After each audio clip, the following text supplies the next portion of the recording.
loves, and welcome to my channel. So today I have for you guys my labor and delivery story, and I am excited to do this, and I don't really even know how to start. So let's start off with 2 months prior to delivery.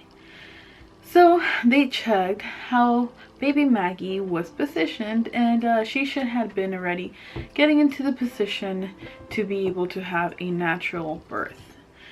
By natural I mean non-C-section. And she wasn't moving, she wasn't going anywhere. So let's fast forward 2 days before my scheduled C-section.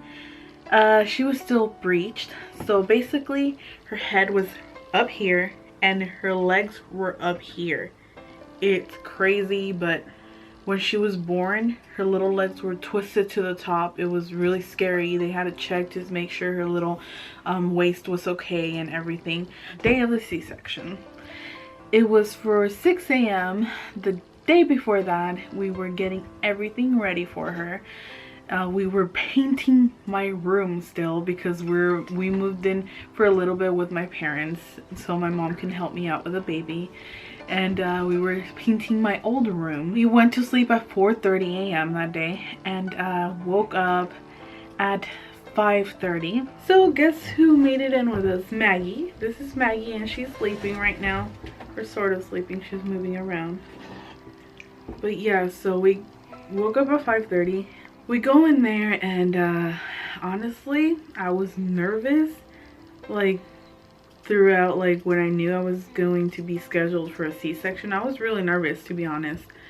But then I got there, and I don't know, I grew some courage. I like sucked it up, and I was like, I'm ready to have this baby. You guys, I was so big I could barely walk.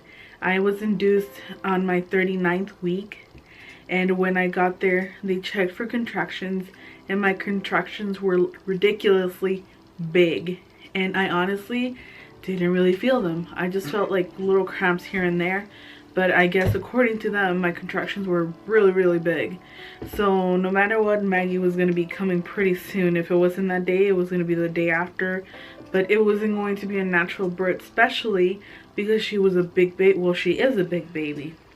And they already knew that from when she was in my womb. So I went in prepared for a C-section, and I was laying there. They were monitoring her heartbeat. Everything was good. Everything was good throughout my pregnancy. We were so excited to meet her, and me and my fiance actually have a vlog of that day that we are going to link down below, and go watch it. I love that video. It was the best day of our lives. So back to telling you of me laying there. I was laying there, and then they brought the person that puts in the IV, and yeah, they poked me, not kidding, like 10 times. I got poked like literally a million times because the IV wasn't going in till they finally put the IV in. It was honestly really painful, but I was sucking it up. So this doctor that is like really, really good at like putting IVs in was trying to put my IV in, and he couldn't. They had to bring in this new technology, like computer thing. It was an ultrasound machine for my veins. They had to use that on my arms, and they still couldn't find it, or they would poke around it and just move my veins around. They were just hurting me until a freaking miracle happened. This beautiful, beautiful nurse came in and just poked me and didn't even numb me. She just poked me and I didn't even feel it. It was crazy, but finally they got my IV in. So I was there for what, over 2 hours, because that nurse that specializes in IVs wasn't there till like 8 a.m. So I was there being poked for like 2 hours. They took my blood to make sure everything was still okay, and they were just checking on her. Everything looked good. I was ready for my C-section. So they took me and my fiance into the surgical room. So they took me in first to put my epidural in, and they let my fiance sit outside, and he was super nervous.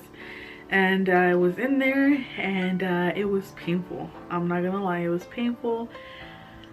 But I did it, and I'm so like, I still can't believe it's so surreal. I have a baby. But I was there sitting and they made me like bend over all the way to like my knees. So here's me with a big old belly, like bending over.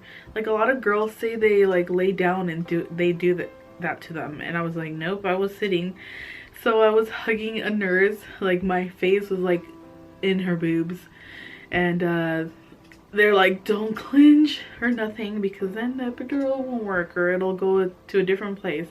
And that was pretty scary, but I did it, and then I started feeling my legs tingling, like it was so weird, like my body was floating away. It's the scariest and weirdest experience I've ever gone through.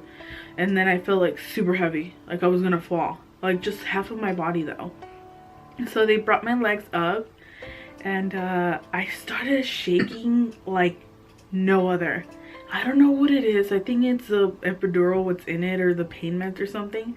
I don't really take pain medication at all, so maybe that, I don't know. I think everyone goes through that because I've looked it up before, and a lot of people get like shakiness. But I was laying there and I was thinking, holy bejeebus, this is real. Like, this is going to happen. I'm going to be a mom. We are going to be parents. I am going to have a baby girl. It was so awesome and so emotional. It was the best day ever. So they brought in my fiance in so he can be right next to me, and we were just talking. He was distracting me. He was such an awesome fiance because he was so supportive. He was so caring, and he's the best, honestly. So we were there. He was right next to me. He was holding my hand, and honestly, I was just smiling. I was just smiling, honestly. I couldn't think of nothing else, but I'm so ready for this baby. Seriously. So they brought me a warm blanket because I was like shivering so bad, and the surgery started. I didn't feel anything, and my fiance, they told him, would you like to see like the incision and stuff like that to see how it's being done? And he's like, no, I'm okay, because he doesn't like to see blood or nothing. And they dropped the like little thing they had, the divider, and they let him watch how they took Maggie out. And honestly, he said like right there and then everything went away, and it was the most beautiful experience he has ever gone through. When they took her out of my belly, they said, wow, that's a big girl. And she is a big girl. She weighed 10.12. So that was the best experience we have lived together, and we would do it over and over again. Yeah, so it was just so surreal. They brought her over and I peeked at her, and she was so perfect and so cute and so chubby. So obviously they closed my incision, and I was just still thinking like, all I wanted to do is, can I have my baby now? Can I have my baby? I just wanted to carry her. They gave him like little daddy tattoo, and they were like her little footprints on his arm, and it's the cutest thing ever, and just the experience was so beautiful. So then they took me into the room that we were going to be staying for the next 3 to 4 days, and yeah, we went to the room. They let my fiance feed her with the bottle, and then I had some breastfeeding time with her. They checked her blood sugar, and her blood sugar was pretty low, so they said we're just gonna take her into the NICU, which is intensive care unit, to make sure everything's okay. And that was really scary. They took her into the NICU, and then they came back and said, oh, you're not going to be able to keep your baby with you till further notice. And I was like crying. I was like, what the hell's going on? She ate some of her own feces, and they had to wash off all her intestines and make sure she's okay. Long story short, I had to leave after 4 days, and I had to leave her there, and that was probably the hardest part of everything. And she was in there for a month, and the reason for that was because she grew an aversion to eating. She did not want to eat. It was really scary. They were even talking about a G-tube, and I was so scared.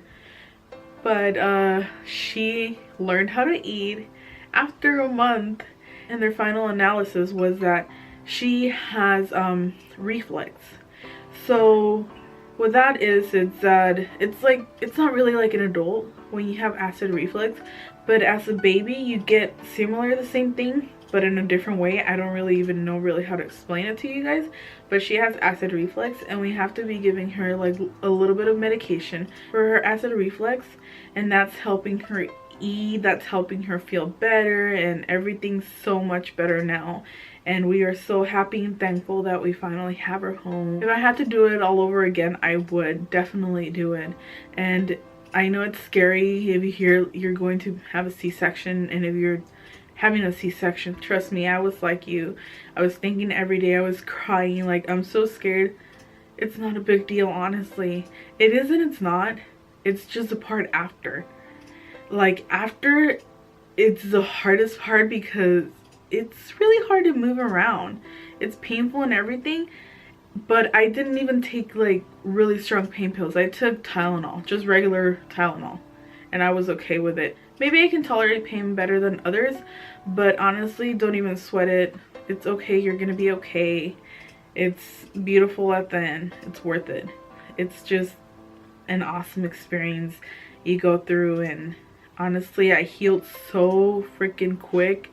I went to my doctor, and he said that if he would go and ask another doctor of how long I've had my incision, he would say 6 months, and that was like my 6-week checkup. That's crazy, but awesome at the same time. My fiance calls me Wolverine. So with that, I leave you with my labor and delivery story. And if you like this video, don't forget to give it a big thumbs up and subscribe to my channel if you haven't already. Thanks for watching, loves.